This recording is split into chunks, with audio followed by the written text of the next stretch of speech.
ಇಷ್ಟು ವರ್ಷದ ಸರ್ವಿಸ್ ಅಲ್ಲಿ ಬಹುಶಃ ಒಂದು ಆನೆ ದಾಳಿ ಬಗ್ಗೆ ಇಷ್ಟೆಲ್ಲಾ ರೀತಿಯ ಪಾಲಿಟಿಕ್ಸ್ ಆಗೋದನ್ನ ನೀವು ಗಮನಿಸಿರಲ್ಲ ಅನ್ಸುತ್ತೆ. ಅಂದ್ರೆ ಇನ್ಮೇಲಿಂದ ಆನೆಗಳಿಗೆ ರಿಜಿಸ್ಟ್ರೇಷನ್ KA ರಿಜಿಸ್ಟರ್ಡ್ ಆನೆ, ಕೇರಳ ರಿಜಿಸ್ಟರ್ಡ್ ಆನೆ, ಈ ಬಾರ್ಡರ್ ದಾಟಲ್ಲಿ ಹೋಗಂಗಿಲ್ಲ, ಹೋದ್ರೆ ಈ ಸರ್ಕಾರದ ಜವಾಬ್ದಾರಿ.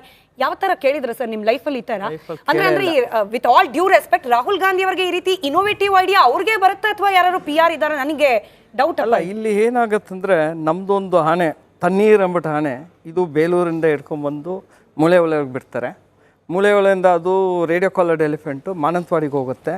ಮಾನಂತವಾಡಿ ಊರಿಗೆ ಹೋದಾಗ ಅಲ್ಲಿ ಜನ ಗಲಾಟೆ ಮಾಡಿ ಸೆಕ್ಷನ್ 144 ಆಗುತ್ತೆ. ಅದು ಕೊನೆಗೆ ಆನೆನ ಹಿಡಿಬೇಕು, ಅದು ತಗೊಂಡು ಕರ್ನಾಟಕಕ್ಕೆ ವಾಪಸ್ ತೊಗೊಂಡ್ಬೇಕು ಅಂತ ಕೇರಳ ಅವ್ರು ಶುರು ಮಾಡಿದ್ದು. ಸೊ ಅವ್ರು ಕೇಳಿದ್ದು ಕರ್ನಾಟಕ ಆನೆ ರೇಡಿಯೋ ಕಾಲರ್ ಆಗಿದೆ, ನೀವು ಕರ್ನಾಟಕಕ್ಕೆ ತೊಗೊಂಡು ಹೋಗ್ಬಿಟ್ಟು ಅಂದ್ಬಿಟ್ಟು ಅವ್ರು ಮಾಡಿದ ತಪ್ಪಕ್ಕೆ ನಮ್ಮ ಆನೆ ಸತ್ತೋಯ್ತು. ಯಾವುದೇ ಆನೆ ಇರಲಿ, ಆನೆಗೆ ಯಾವ ರಿಲಿಜನು ಇಲ್ಲ, ಕಾಸ್ಟು ಇಲ್ಲ, ಬೌಂಡ್ರಿನೂ ಇಲ್ಲ, ಯಾವುದು ಪಾಲಿಟಿಕಲ್ ಇದೆ ಇಲ್ಲ ಅದಕ್ಕೆ. ಸೊ ಅದನ್ನು ಅವ್ರು ಶುರು ಮಾಡಿಸಿದ್ದು. ಸೊ ಅಲ್ಲಿ ಶುರು ಮಾಡಿದ ಮೇಲೆ ಈಗ ಏನಾಗ್ಬಿಟ್ಟಿದೆ ಅಂದರೆ ಚರ್ಚೆ ಶುರು ಆಗಿರೋದು, ಇದು ಕೇರಳ ಆನೆ, ಇದು ಕರ್ನಾಟಕ ಆನೆ. ನೀವು ಹೇಳ್ದಂಗೆ ಎಲ್ಲದಕ್ಕೊಂದು ನೇಮ್ ಪ್ಲೇಟ್ ಹಾಕ್ಕೊಡ್ಬೇಕು, Karnataka registered, Kerala registered, Tamil Nadu registered ಅಂದ್ಬಿಟ್ಟು. ಬಟ್ ನಾವು ಬರ್ತಾ ಇರೋದಿಲ್ಲ ಅಂದರೆ ಇದು ಪಾಲಿಟಿಕ್ಸ್ ಇದು ಬಿಡಿ, ನಡೆಯುತ್ತೆ, ಚರ್ಚೆಗಳು ನಡೆಯುತ್ತೆ. ನಾವಿಲ್ಲಿ ಬರ್ತಾ ಇರೋದು ಏನಾದರೂ ಪಾಯಿಂಟ್ ಅಂದರೆ, ಈ ಆನೆನ ಹಿಡ್ದಿದ್ದೇ ಭಾಳ ದೊಡ್ಡ ತಪ್ಪು. ಅದು ಬೇಲೂರಾಗಿದ್ದಾಗ ಯಾರಿಗೂ ತೊಂದರೆ ಕೊಟ್ಟಿಲ್ಲ, ಯಾರನ್ನೂ ಸಾಯಿಸಿಲ್ಲ. ನಮ್ಮ ಫಾರೆಸ್ಟ್ ಡಿಪಾರ್ಟ್ಮೆಂಟ್ ಅರ್ಜೆಂಟ್ ಒಳಗೆ ಇಟ್ಕೊಂಬಂದ್ಬಿಟ್ಟು ಎಲ್ಲಿ ಬಿಡಬೇಕಾಯಿತು, ಬೇರೆ ಕಡೆ ಎಲ್ಲ ಬಿಡ್ಬೋದಾಯ್ತು. ಇದನ್ನ ಎಲ್ಲಿ ಬಿಡ್ತಾರೆ, ಮೂಳೆ ಒಳೆ ರೇಂಜ್ ಅಂತಿದೆ ಬಂದೀಪುರ ಒಳಗೆ, ಅದು ಬಂದ್ಬಿಟ್ಟು ಟ್ರೈ ಜಂಕ್ಷನು, ಕೇರಳ ಕಡೆ ತಮಿಳ್ನಾಡು ಈ ಕಡೆ ಕರ್ನಾಟಕ ಅಂಥ ಜಾಗ ಬಿಟ್ಟಾಗ ಇದು ಹೋಗೇ ಹೋಗುತ್ತೆ. ಆಮೇಲೆ ವೇನಾಡ್ ಅಂದರೆ ಇದು ವೊಲಟೈಲ್ ಸಿಚುವೇಶನ್, ಅಲ್ಲಿ man animal conflicts are very high. ಅಲ್ಲಿ ಅಂಥ ಸಿಚುವೇಶನ್ಗೆ ಇರ್ಬೇಕಾದ್ರೆ ನಮ್ಮವ್ರಿಗೂ ಬುದ್ಧಿ ಇರಬೇಕಾಯ್ತು. ಆ ಆನೆ ತೀರೋಯ್ತು, ಬರದಾರಿ ತೆತ್ತೋಯ್ತು. ಇದೇ ಆನೆನ ತಿರ್ಗಾ ಇದು ನವಂಬರ್ 30ನೇ ತಾರೀಕಿಗೆ ಹಿಡ್ದಿರೋದು ಬೇಲೂರೊಳಗೆ ತಂದು ಇಲ್ಲಿ ಅದೇ ಸ್ಪಾಟ್ಗೆ ಬಿಟ್ಟಿದ್ದಾರೆ. ಈಗ ಅದೇನೋ ತಪ್ಪಿ ಅದು ಜನ ಅಲ್ಲಿ ಪಾಸ್ ಮಾಡಿ, ಯಾಕಂದ್ರೆ ನಾನು ಅದೇ ಪಾಯಿಂಟ್ನ ನಾನೊಂದು ಆರ್ಟಿಕಲ್ ತೋರಿಸ್ತೀನಿ ನೋಡಿ. ಇದೊಂದು ಕೇರಳ ಆರ್ಟಿಕಲ್, ಕೇರಳ ಮೀಡಿಯಲ್ಲಿ ಒಂದು ಆರ್ಟಿಕಲ್ ಹಾಕ್ತಾರೆ, ಫುಲ್ಲು ಕರ್ನಾಟಕ ಆ್ಯಂಟಿ ಕರ್ನಾಟಕ ಆರ್ಟಿಕಲ್. ಇದು ನಿಮ್ಮ ಸರ್ಕಾರದ ವಿರುದ್ಧ ಬರೆದಿರೋ ಆರ್ಟಿಕಲ್, ಆಯಿತಾ? ಈಗ ನೋಡಿ, ರಾಹುಲ್ ಗಾಂಧಿ ಕೇರಳಕ್ಕೆ ಬ್ಯಾಟಿಂಗ್ ಮಾಡ್ತಾರೆ, ನಮ್ಮ ಕರ್ನಾಟಕಕ್ಕೆ ಬ್ಯಾಟಿಂಗ್ ಮಾಡೋರು ಯಾರಿಲ್ಲ. ಇದು ಹೆಡ್ಲೈನ್ ಓದಿ, ಇದು ಮನೋರಮ ಕೇರಳ ವೆಬ್ಸೈಟು. ಕೇರಳ ವೆಬ್ಸೈಟಲ್ಲಿ ಏನು ಬರೀತಾರೆ ಅಂದರೆ, ಇಂಗ್ಲೀಷಲ್ಲಿ headline, Karnataka's lethargy ended up in elephant attack on Wayanad man, alleges Kerala forest officials. So ಅವ್ರು ಕರ್ನಾಟಕನ ಪೂರ್ತಿ ಬ್ಲೇಮ್ ಕರ್ನಾಟಕದ ಮೇಲೆ ಹಾಕ್ಬಿಟ್ರು.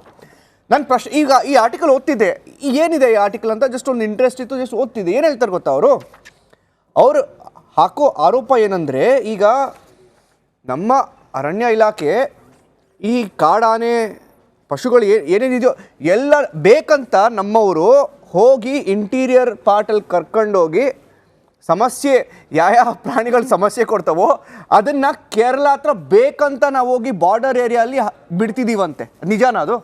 ಅಲ್ಲ, ಇದು ಅವರು ಮಾಡಿದ್ದಾರೆ, ಅವರು ಆರೋಪ ಮಾಡ್ತಿದ್ದಾರೆ. ಬಟ್ ಏನಾಗಿದೆ ಅಂದರೆ, as a fact, matter of fact, ಈ 2 ಆನೆ ರೇಡಿಯೋ ಕಾಲರ್ ಆನೆನ ಅಲ್ಲಿ ಹೋಗಿಬಿಟ್ಟಿದ್ದಾರೆ. ಇನ್ನೊಂದೇನೆಂದರೆ, ನಮ್ಮ ಇನ್ನೊಂದು ಜಾಗದೊಳಗೆ ಒಂದು ಟೈಗರ್ ಇಂಜುರಿ ಆಗಿದೆ. ಆ ಟೈಗರ್ನ ತೊಗೊಂಡು ಹೋಗ್ಬಿಟ್ಟು ಕೇರಳ ಬಾರ್ಡರ್ ಹತ್ರ ಬಿಡ್ತಾರೆ. ಅಲ್ಲಿ ವೇನಾಡ್ ರೀಜನ್ ಇದೆಯಲ್ಲ, volatile situation, man animal conflict ನಡೀತಾನೆ ಇದೆ. ಅಲ್ಲಿ ಕಾಣೆ ನೋಡಿದ್ರೆ ಸಾಯಿಸಂತಾರೆ, ಹುಳಿ ನೋಡಿದ್ರೆ ಸಾಯಿಸಂತಾರೆ. ಆ ಥರ ಸಿಚುವೇಶನ್ ಇರಬೇಕಾದ್ರೆ ನಮ್ಮ ಅಡ್ಮಿನಿಸ್ಟ್ರೇಷನ್ನು ಯೋಚಿಸ್ಬೇಕಾಯ್ತು, ಎಲ್ಲಿ ಬಿಡಬೇಕು ಈ ಆನೆನ ಆಗ್ಬಿಟ್ಟು. ರೇಡಿಯೋ ಕಾಲರ್ ಆಗಿದ್ಮೇಲೆ ರೆಸ್ಪಾನ್ಸಿಬಿಲಿಟಿ ಮಾನಿಟ್ರ್ ಮಾಡಬೇಕು. ಎವ್ರಿ 1 hour ಆ್ಯಪ್ ಒಳಗೆ ಬರುತ್ತೆ ಎಲ್ಲಿದೆ ಆನೆ ಮೂಮೆಂಟ್ ಅಂದ್ಬಿಟ್ಟು. ಇವರು ಅದನ್ನು ಮಾನಿಟ್ರ್ ಮಾಡಿಲ್ಲ. ತಣ್ಣೀರು ಒಂದು ಸತ್ತೋಯ್ತು, ಅದಕ್ಕೆ ಯಾರೋ ಬೆಲೆ ಕಟ್ತಾರಾ? ಒಂದು ಆನೆ, ಒಂದು ಜನ ಸತ್ತಿದ್ದಿಗೆ 15 ಲಕ್ಷ ಕೊಟ್ಟಿದ್ದಾರೆ. ಅದು ಕೊಡೋದು ಇರೋದು ಬೇರೆ ವಿಷಯ. ಆನೆ ಸತ್ತಿದ್ಗೆ ಅದು ಬೆಲೆ ಇಲ್ವಾ? ಆನೆ ಎಷ್ಟು ನಮಗೆ ಎಕಲಾಜಿಕಲ್ ವ್ಯಾಲ್ಯೂಸ್ ಇದೆ ಗೊತ್ತಾ? ಅದರಿಂದ ಎಷ್ಟು ನಮಗೆ ಬೆನಿಫಿಟ್ ಇದೆ, ಎಷ್ಟು ಬೆಲೆ ಕೊಡ್ತು ನಮ್ಮ ರಾಜ್ಯ ಸರ್ಕಾರ ಅನ್ನೋದನ್ನ ನಾವು ಇಲ್ಲೇ ಕೂತಿ ಸರ್ ಅರ್ಜುನ JCB ತರಿಸ್ಬಿಟ್ಟು ತಳಿಸಿದ್ರು ಆನೆನ. ಅದು ಬೇರೆನೇ ಟಾಪಿಕ್ ಬಿಡಿ. ಅದ್ರ ಬಗ್ಗೆ ಎಷ್ಟು ಮಾತನಾಡಿದ್ರು ಕೂಡ ಸರ್ಕಾರದ ಅವತ್ತಿನ ನಡೆ ಬಗ್ಗೆ ನಮ್ಗಿರೋ ಕೋಪ ಅಸಹನೆ ಹೋಗೋದಿಲ್ವೇನೋ. ಹೋಗೋದಿಲ್ಲ. ನಾಗೇಂದ್ರ ಪ್ರಸಾದ್.